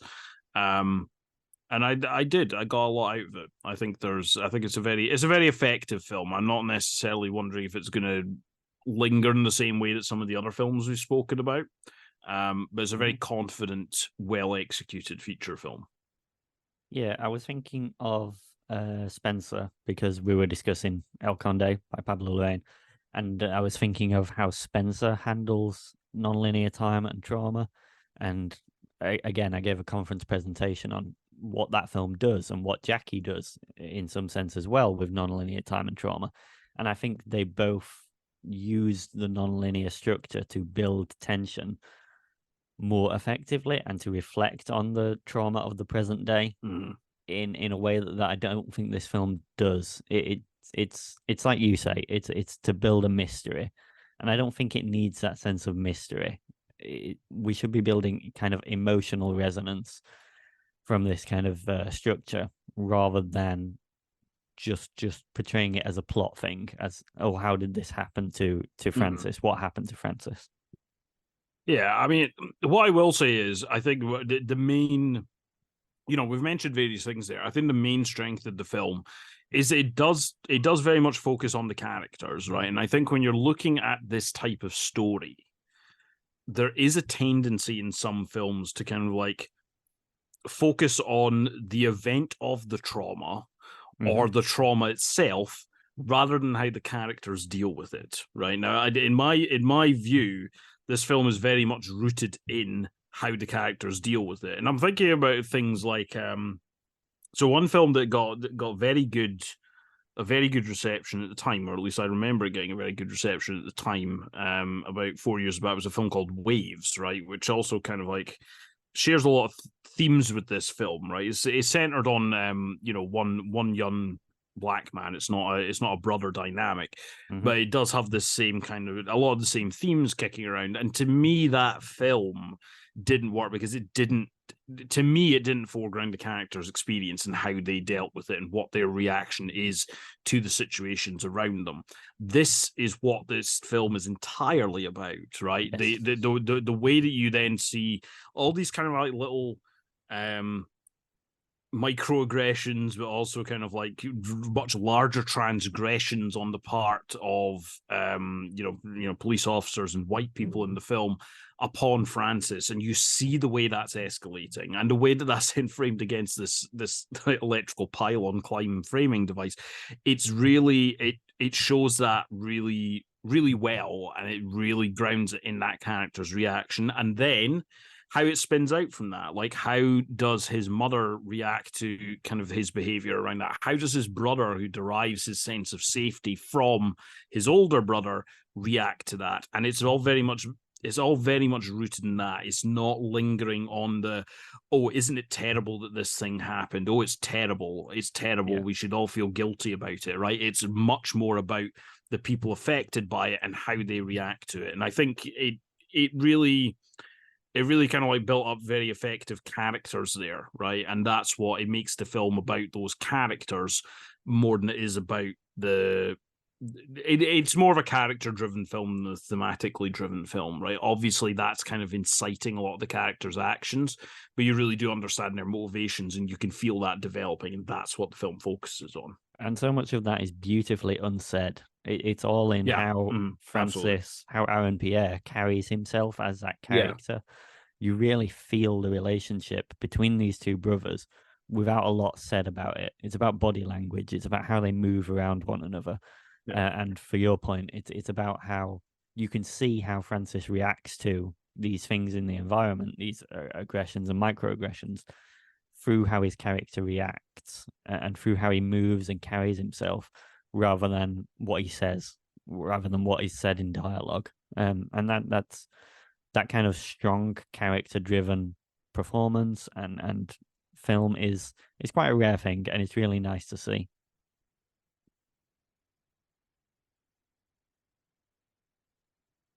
Okay, great. So Brother is currently out in cinemas right now, so please do check it out. And I'm now curious, Simon, what's the name of the book that you wrote about drama? I wrote a book called The Fire in Which It Burns, which is about time, non-linear time and trauma as represented in 3 contemporary television series. So I just, if you're interested, it's available open access. There's a link to it on my website, simonxix.com. So go there, download it, enjoy. Great. Yeah, we'll definitely check it out. Thanks so much.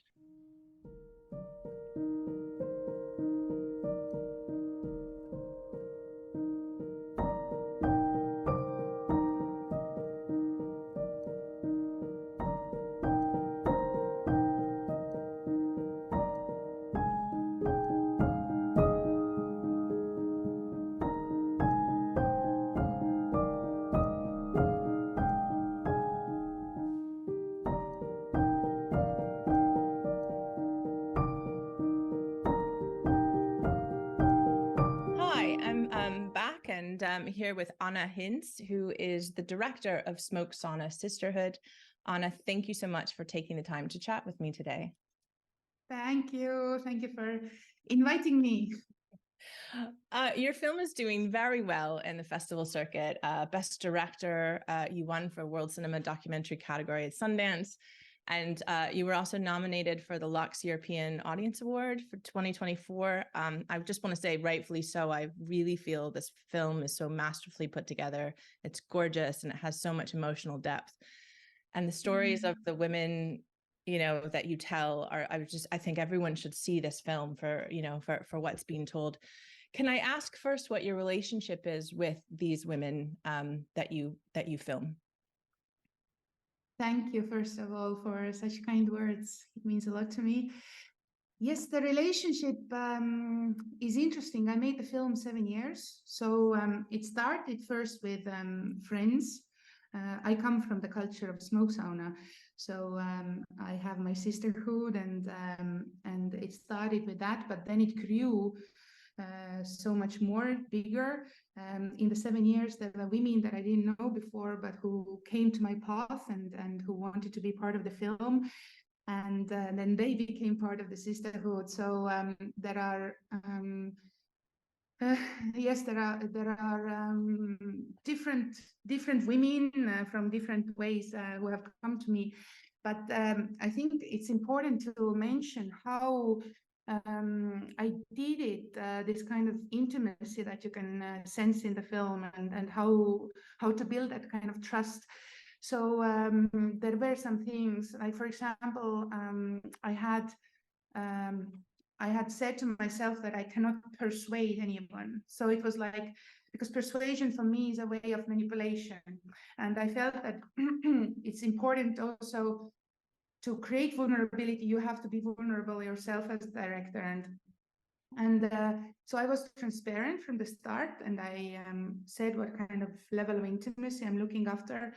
And then only those who said, yes, they want to be part, then they were part. But if there was a person who was like, I don't know, I'm a bit hesitant, then I didn't do anything. So there was no persuasion, because I felt you have to feel that yes inside you. And then also, usually when you make films, then it is like this, that let's say I want to make a film with you and you say yes. And then traditionally it's like you sign a release form, yeah? You say, basically you sign that I can film you, and then basically that material belongs to the production company. And I felt this is wrong. I felt that, I wouldn't want to participate like this in this kind of intimate film. And I don't want others to be like that. And I also felt that if somebody would be there with that knowledge, they would feel like very thinking what they're saying all the time. So yes, in order to be vulnerable, you create vulnerability, you have to be vulnerable. So I asked and told my producer that, we are taking risk also. And the risk was that basically it was trust built on words. And in the sense that I told the women that I don't want any sign from them, just trust. And only in the post-production, when they see the cut and they say yes, then they sign what is needed. And it shows for the production, it is also a very vulnerable state, because basically they could have said no. But I think that was the way to create this kind of intimacy and vulnerability. And I firmly believe that it is possible to create bold and intimate stories without manipulation, with this kind of with the trust and with being vulnerable yourself.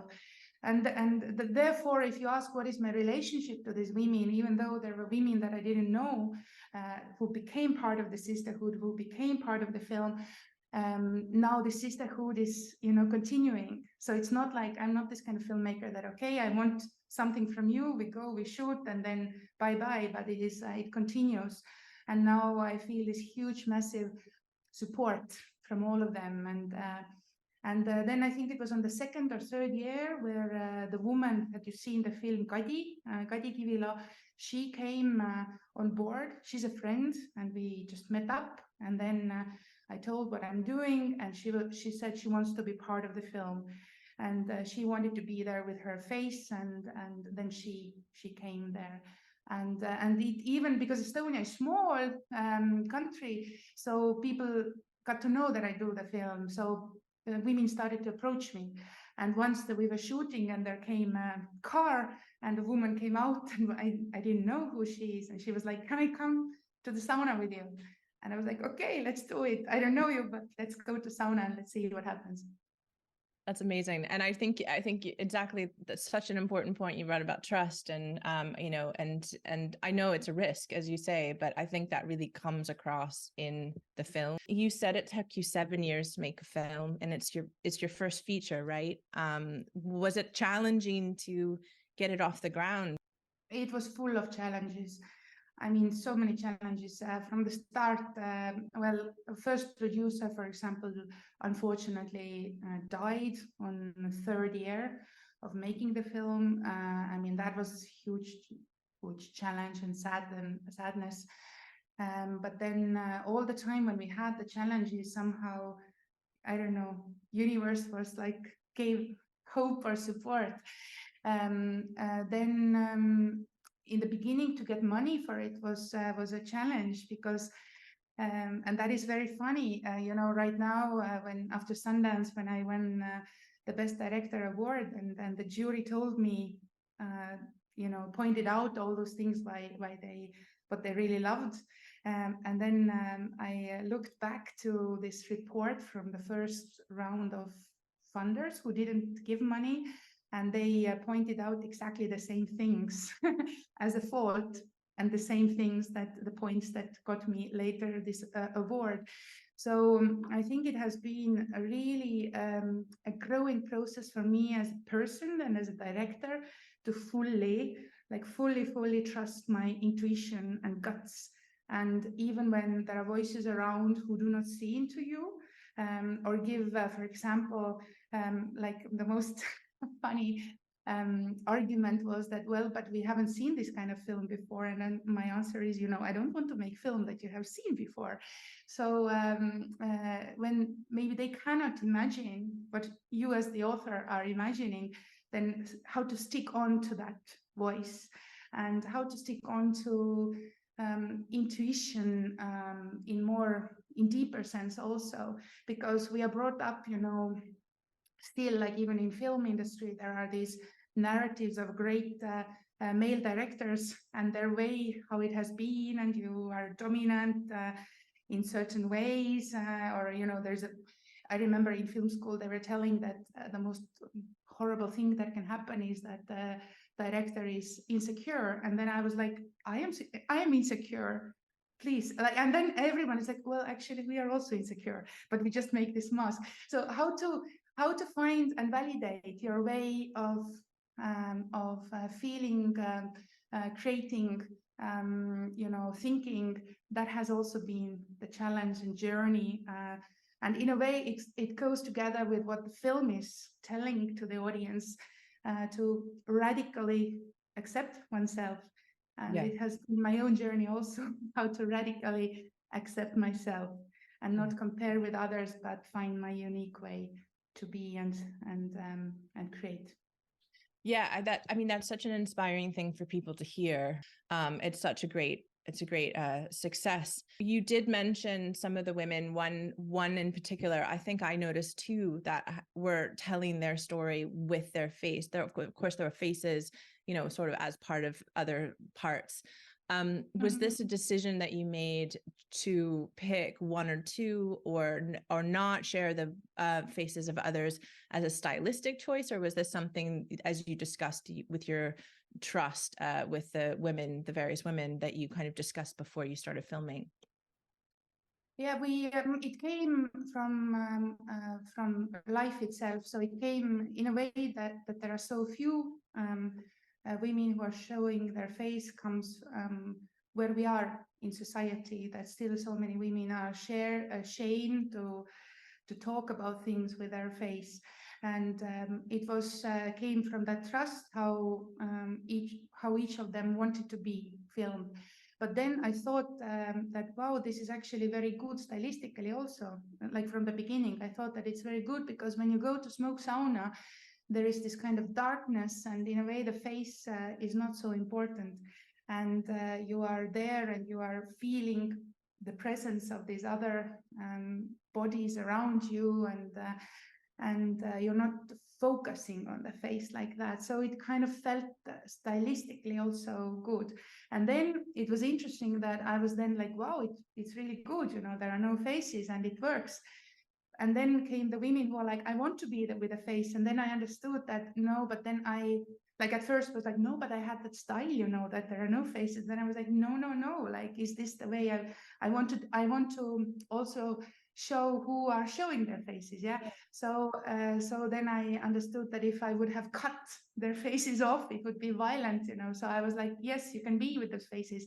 And in the end, that's what I believe in the process of making art also, like when you trust that flow, you know, then things come together. So now those faces that are there, or the Kadi, the woman that has her face there mostly, she becomes like a witness. So through her face, through her bravery, she encourages also us and gives us that possibility to be listening together with her. So yes, it like naturally came all like it is, and I was following how the women were wanting themselves to be. And that was also the trust, the visual trust, because the challenge is in this kind of film, you know, you have naked bodies, and for us and for smoke sauna tradition, nakedness is something very natural. So, and when you take their clothes off and you go there into that hot, dark, sacred space, it is literally you take clothes off, but you also emotionally take clothes off, and you take off also those constructs that you have about yourself, you know, or masks or these things what you think that you are. You enter that dark kind of cosmic womb where actually you can redefine yourself, or ask, for example, is the life that I'm living the life that I want to live, or when I'm speaking in a voice, is that voice actually mine, or who does that belong to? And so it is very important, that nakedness.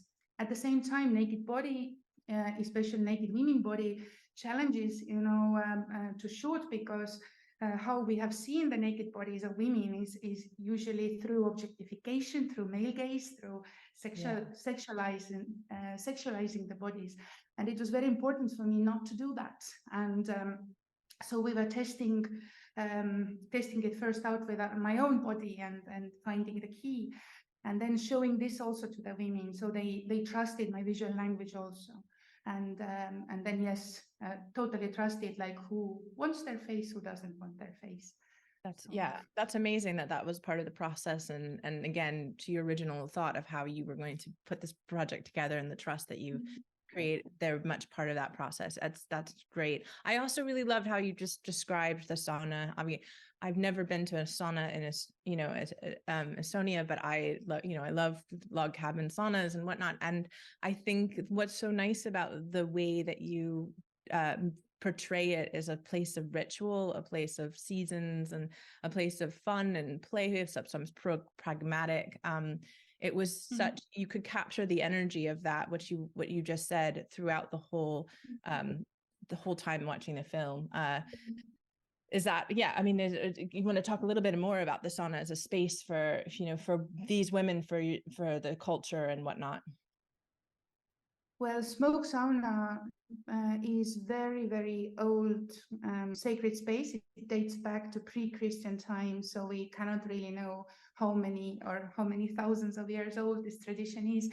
But it is a place where women used to give birth, wash the dead, and heal. And it is, and I come from that culture, and my granny was passing on the heritage to me. So this is a place where you go and you wash not just your body, but also your soul. And it's a place that can, safe space where you can be you can validate all your emotions and experiences, and has this kind of power, like my granny always said, like part of you, when you go there, part of you always dies and part of you is reborn. It has that transformational healing power. And when I think about smoke sauna, I always talk about the story when I was myself 11, and my grandfather had just died, and his body was in the farm, and we went to smoke sauna before the funeral, because that's what you do with granny and aunt and niece. And then it was there my granny said and confessed that grandfather had actually betrayed on her and lived with another woman, and then she released all these emotions, you know, like fear and pain, anger, frustration, you know, all these things. And we were there witnessing, just being without judgment, just like letting it all out. And then when we went out, I felt that granny had made peace with grandfather. So like next day, we could bury grandfather in peace. And I think there I really understood, it got to my system as this 11-year-old, what smoke sauna does, that you can go there and validate absolutely everything that you have had and experienced. And when you validate those experiences and emotions without shaming, without judging, then actually there's huge healing power, and you like empower. The power comes back to you, and you should not be. I should not be afraid of whatever emotions I have, and so I think this is what is carrying that that essence in the film. And for me, the element of water was very important, because a lot of chants are connected with water. And water, when you think about it, water takes different forms, you know, like frozen, then, you know, melts up. So for me, there is this layer of water gives a lot of hope that even when there are feelings inside us or experiences where we are like frozen and we feel almost ready to die, or it's like death is frozen, yeah, then it's possible to make them flow, like heat them up. And then in sauna, in smoke sauna, you sweat out these physical dirt, like being there, you know, more first it's surface, then more deeper levels come to surface of dirt, but also emotionally. And it is belonging, smoke sauna is belonging to the bigger spiritual, how to call it, spirituality, where nature is sacred, where we are part of nature, when understanding of time is also different. Understanding of time is not linear, but cyclic, like in nature. So, and there is huge hope in that. I think we as humanity, we need to connect again, reconnect with ourselves, with each other, and with nature and Mother Earth, and smoke sauna helps to do that. Yeah, absolutely. And you talked a lot about the visuals and how you filmed the bodies and angles and things like that, which were stunning. But I also really loved the soundscape that you were building. I mean, from the music, but also and the singing to just the sounds of the sauna. And I was just wondering how, like, who you worked with in terms of sound and how that worked together, because it was really masterful, as I said, with everything else, but it was very special. And it made me think about exactly how intimate a sauna space is, but those like elemental things that are happening. I thought that was really, really helpful in getting into the film. Thank you so much. You said the elements, exactly. The elements were very important in the soundscape. All the sounds kind of derive or are born from the elements that are present in smoke sauna. And we were working, so the voices of the women is, I have a band, Ether, that is me and two women, and we all have roots in South East Estonia. So from the start, I felt that because the film is talking about the voices of women, I felt that the voices of women have to be one important element in the sounds. So the voices of women, and then combining with these sounds from the actual smoke sauna, and we were collaborating with Icelandic composer Edvard Egilsson, and it was super beautiful. Basically, the first meeting with Edvard was that we invited him to Estonia to smoke sauna. So basically, first meeting is like, hello, let's get naked, let's go to smoke sauna. But I felt it was so important that he experiences it, the soundscape also. So he experienced it, he really connected and fell in love with this tradition and the space, and recorded, did a lot of field recordings, and then later I went to Iceland and we recorded together in his studio. And also there was Icelandic sound designer Huldar Freyr Arnarsson who was then putting the sounds together, and then Edvard was like giving that feeling and knowledge of the smoke sauna soundscape to him. Amazing. One logistic question: I don't maybe filming in a sauna, like with this equipment and stuff, is that something you have to take breaks or things like that? I mean, and it's something I just thought of, the equipment, and also just maybe the amount of people and the amount, and also, as you said, creating this kind of safe space where there was trust. I mean, how did you sort of navigate logistics of filming inside a very hot space?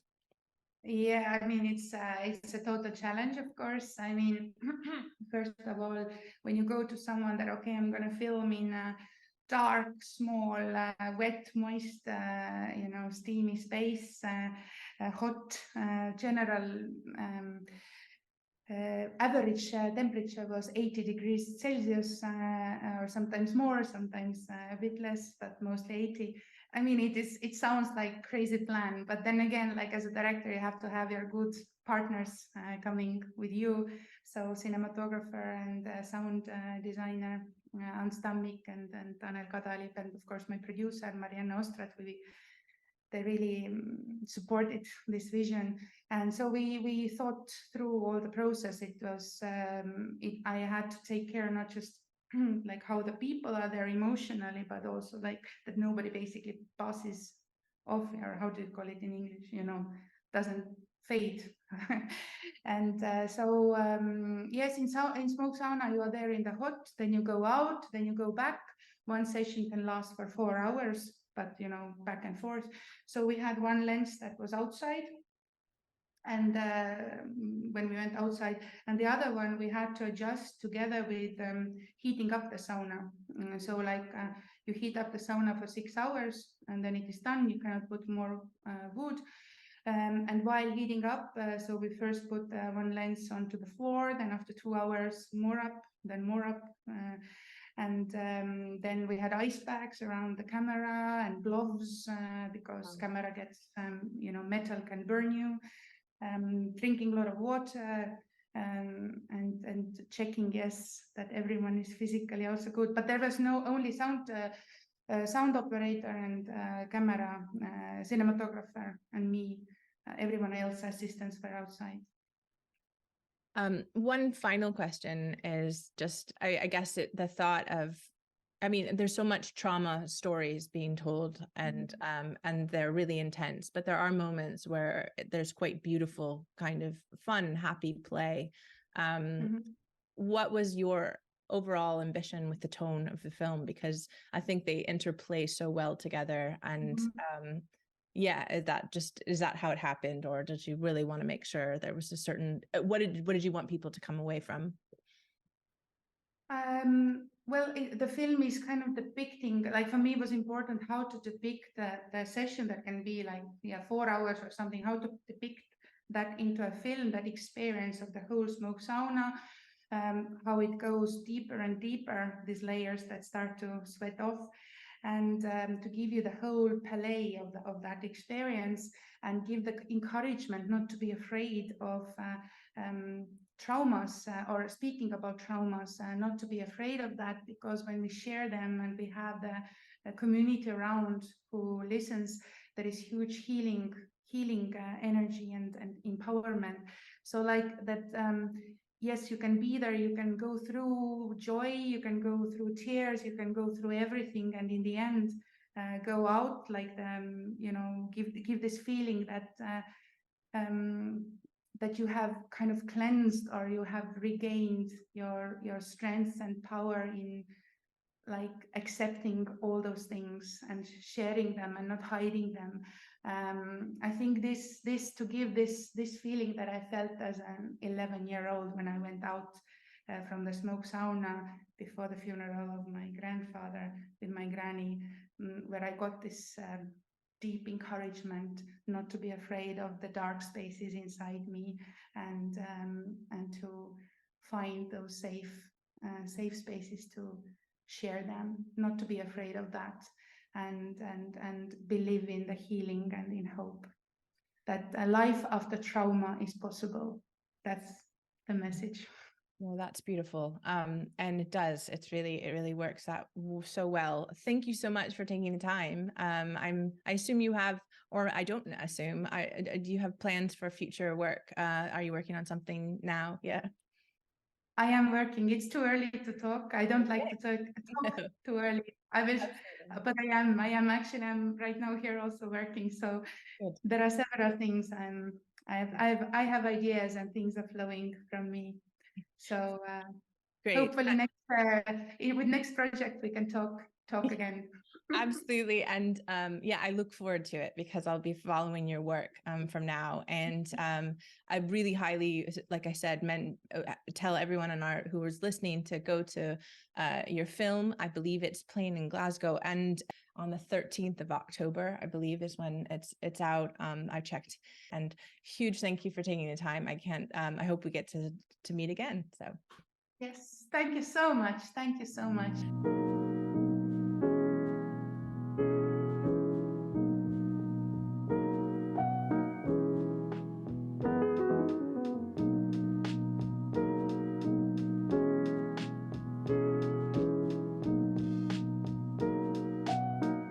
That wraps up our September edition. What is everyone looking forward to in the next few weeks, cinema-wise? Cool. So as I said earlier, I'm looking forward to Shortscape Film Festival. Just to plug that again. I've not been asked to, by the way. I'm just really stoked about it. So yeah, Shortscape Film Festival is on at Leith Arches next week, celebrating developing Scottish film and video industry. And also, since we've been talking about the Chilean regime and Pablo Larraín, Cinematic are and have been running events around the 50th anniversary in Edinburgh and Glasgow. So check out the Cinematic website. There may be still things going on near you in the next week. Yeah, similarly, I am looking forward to the Glasgow Youth Film Festival, which is taking place from Friday 22nd to Sunday 24th of September at the good old Glasgow Film Theatre. Actually opening that festival is Brother, which we've just discussed. So that should be a great festival, put on by young film programmers.